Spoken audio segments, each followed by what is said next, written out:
Hello and welcome to Archaeology 101. Today's topic will be Homo erectus, or as it is also known, Homo ergaster.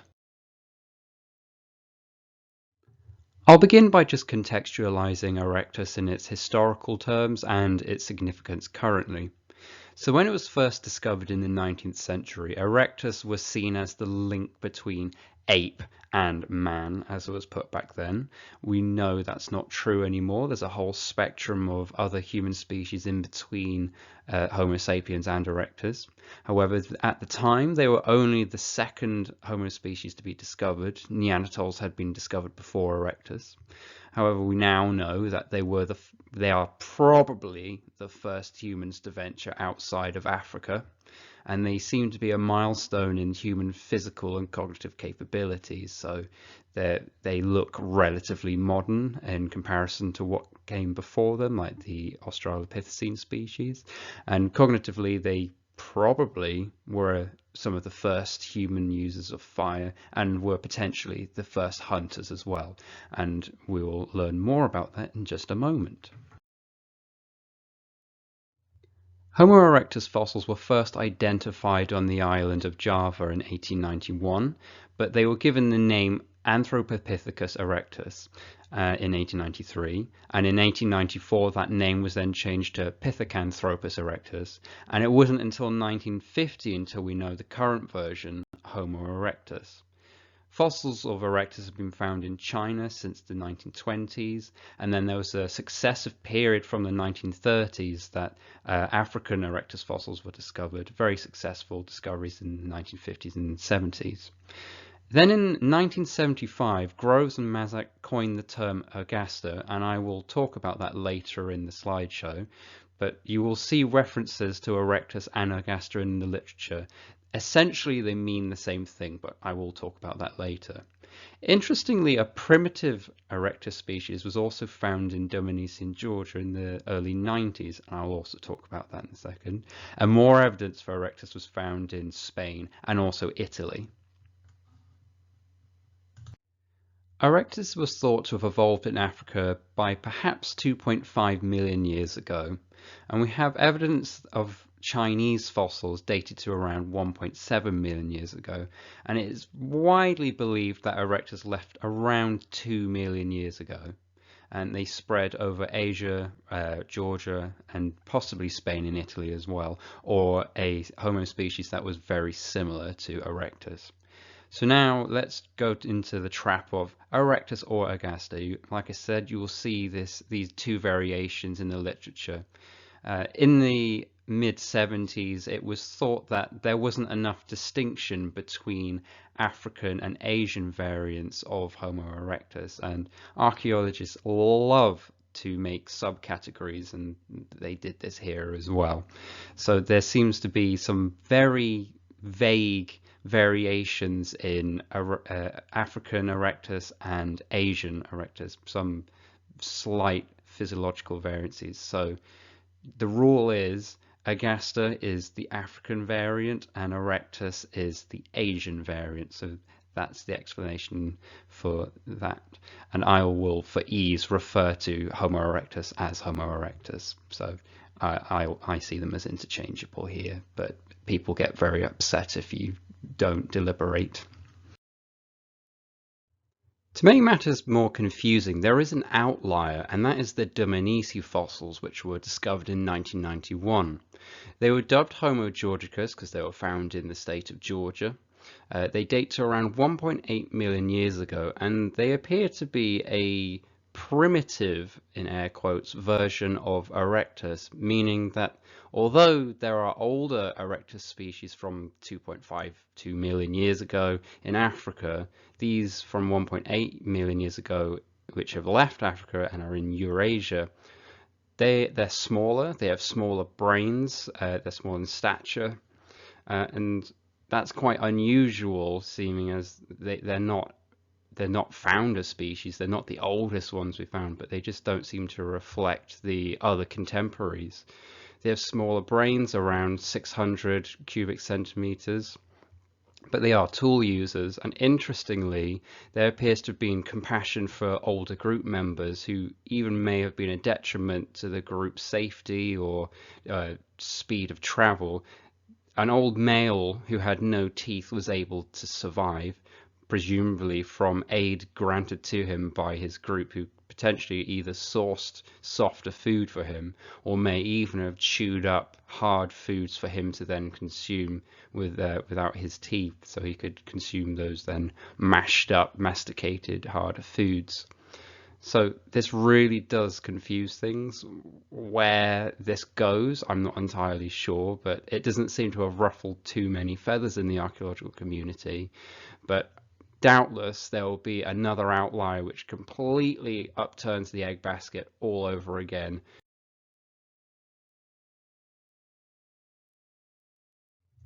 Let's have a look at what Homo erectus was actually like.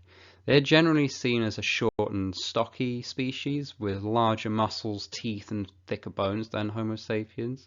However, their evolution had caused them to reduce their facial length, and their tooth size also decreased in comparison to their older ancestors, such as Australopithecines. Their height is between 5 and 6 feet, so not dissimilar to our own today. And they're bipedal, who have similar leg morphology like ours, and they could probably run in a similar fashion to us as well.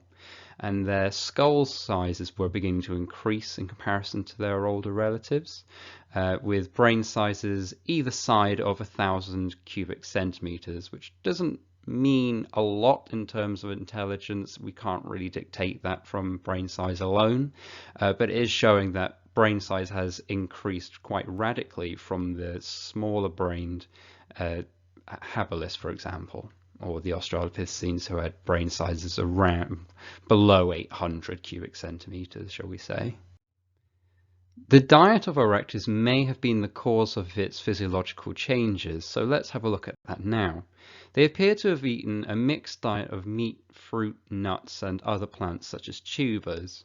I'm going to butcher this name, but at the site of Gesher Benot Yaakov, which is in Israel, a discovery of 55 varieties of plants were discovered dating to around 780,000 years ago, which roughly coincides with the Erectus occupation of Israel. Interestingly, 2 million years ago, the site of Kanyera in Kenya, it was a discovery of stone tools associated with numerous butchered antelope-type species, strongly suggests that Erectus can hunt. We can't tell how successful they were. This may have accumulated over a long time, but they clearly seem to have been able to hunt animals. They decrease in their tooth size in comparison to their older hominids, which suggests that they're consuming softer foods, probably cooked foods, and I'll talk about fire in just a moment.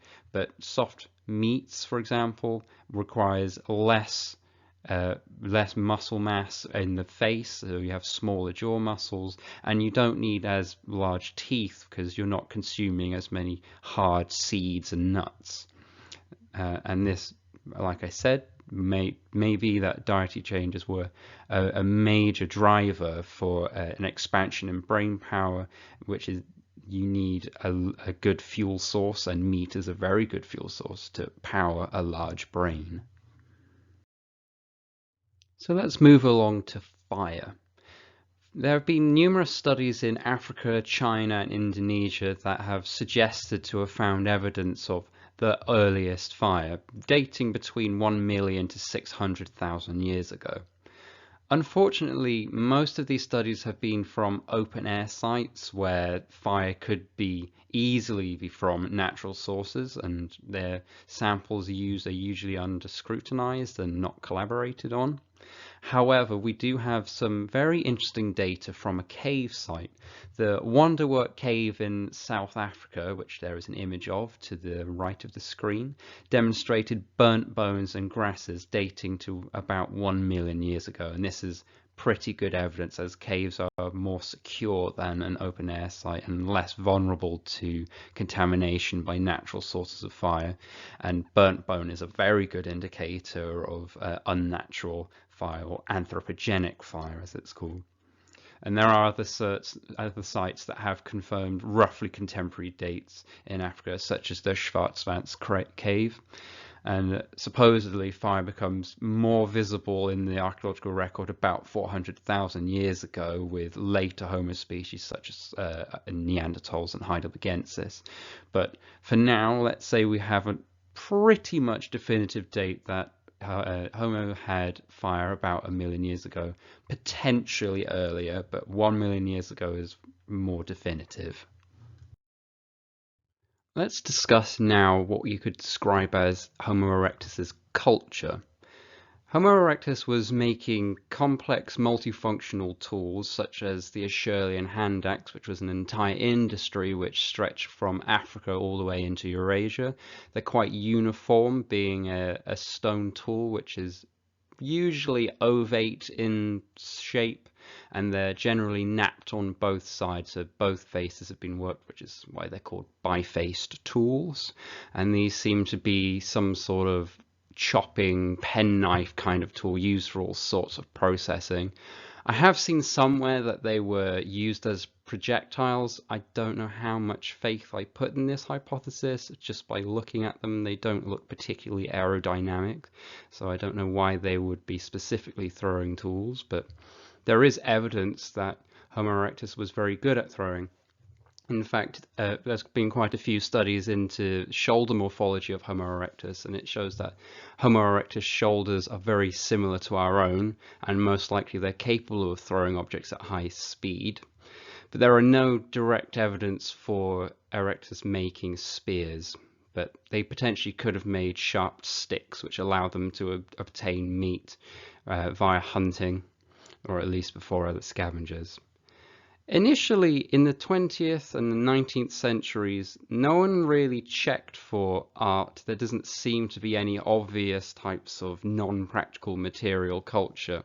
However, in 2014, a review of the Trinal fossil evidence made all the way back in 1891, they discovered that amongst some freshwater mussel shells which were collated by the original excavator Dubois, that one of the shells had a zigzag engraving upon it, and you can see that to the right of the screen.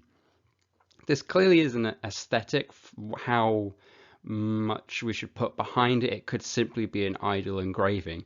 However, it's an engraving nonetheless, which means that there's something else, something other going on inside the erectus brain, which doesn't just refer to basic animal instincts. There is some creative spark in there as well, and there may be some more of these items found in the future, but we should be careful about how we describe these items.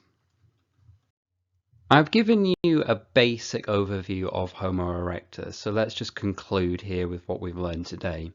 So Homo erectus seems to have been a hunter and/or a very successful scavenger, an omnivorous one at that, who could produce more complex and almost uniform tools than preceding it. The Oldowan, the Acheulean hand axe industry shows a very capable tool which seems to be fairly uniform across Africa and Europe. They seem to be more modern in appearance, with exceptions like Homo georgicus. Where we're meant to go with that, I don't know, but it shows that these were a highly variable species who may have evolved independently once they'd gone out of Africa and merged into their own little subcategories, isolated from other groups of Homo erectus, perhaps. And they're definitely a pioneer of geographic frontiers, breaking from Africa into Russia, into Asia, Indonesia. They seem to be able to island hop very well across islands such as Java, and potentially they're coming round into more temperate Europe such as Spain and Italy. And also they may have been artists. The very rare evidence of erectus art is there, so there is potential for more. I think I'll end it on that note, and I hope this video has been useful to you. Please find all the references in the description below if you want to find out more. Please leave a comment if you have any questions, because this has been quite a whirlwind tour of erectus. I'm happy to answer all questions. Thank you very much for watching, and I'll see you next time on Archaeology 101.